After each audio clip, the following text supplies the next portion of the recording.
your former national security advisor house raided by the FBI because you don't like him. So, be careful of that overreach. And yes, that supersedes a focus of the party in a way that other presidents haven't had before. So if people think of it that way, evangelicals talk about him literally being like a savior, like bought by Jesus. So if you want to consider that too, I mean, Christians haven't talked about other presidents like that in the past. So there's a piece of it there that I see why people think that. I don't consider it a cult, but I see why people think that. I don't see that, and I am evangelical, and I don't see that like in church. I don't know. Again, I get it's anecdotal. I see it more here on Clubhouse and maybe like on Twitter, like on social media. It's not necessarily what I observe like in my day-to-day real life when I talk to people.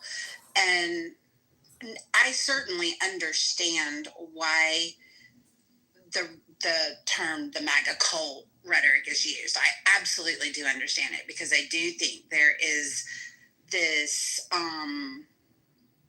strange unwillingness to acknowledge any fault of Trump's whatsoever. And I just think that's very obtuse. But I don't know. Good word. Sorry. I think you make a very good point, Serendipity, but I actually think that the MAGA cult sort of like idea was created by people who were like a periphery of Donald Trump and basically tried to create this like cult-like image of themselves. I know that obviously Donald Trump has a bit of like a personality cult thing going on, but I think like we have examples of like what happened on the set, right?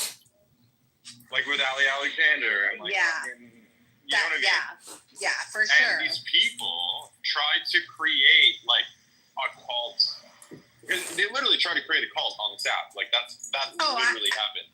The thing of it is, to that extent, like I used that exact terminology, the Ali cult, because it was just weird. It was like some kind of weird mind control thing, the way that so many conservatives glommed onto him instantaneously. And like, it was definitely very, very strange.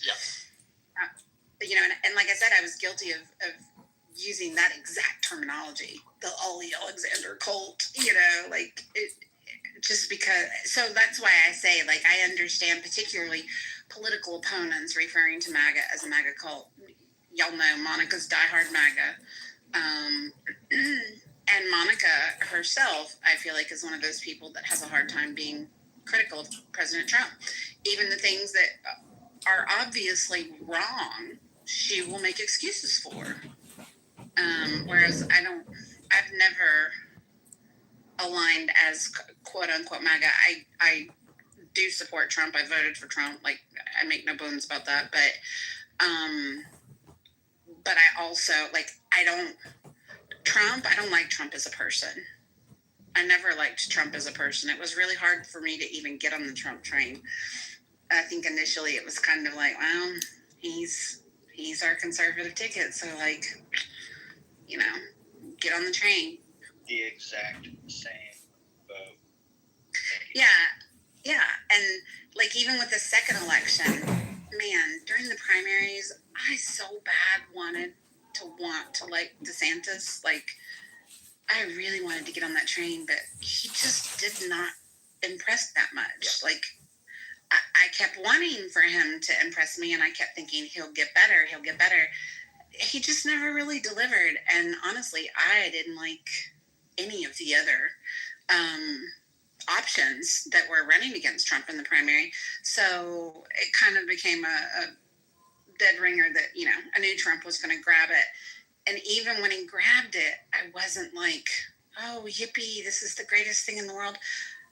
I know this is going to be an unpopular opinion because I know a lot of people don't like him. But when he picked J.D. Vance as his nominee, that's when I was like, yes, cha-ching. J.D. Vance really speaks to me. I love J.D. Vance.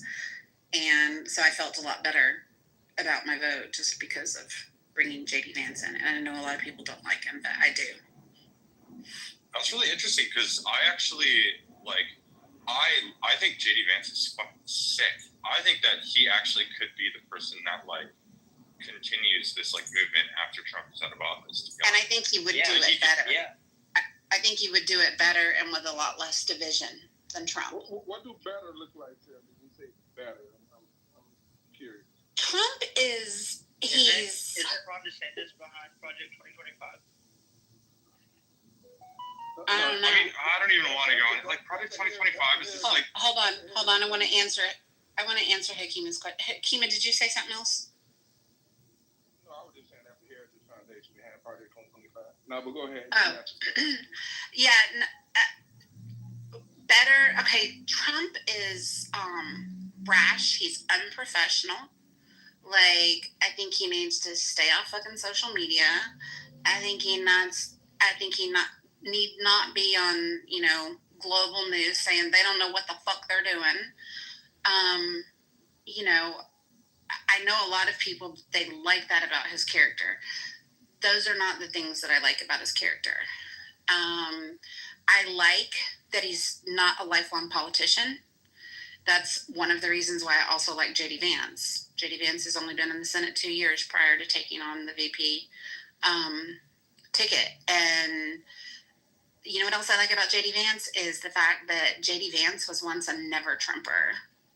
And he came around to supporting Trump before he was chosen as the VP nominee, like a couple years before he was chosen as the VP nominee. But what that says to me is that he's willing to learn. JD Vance also had some really, really harsh opinions on abortion. And when he realized that happened.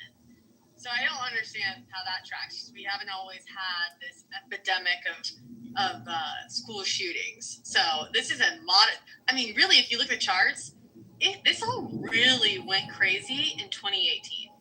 It jumped from 1970 to 2017.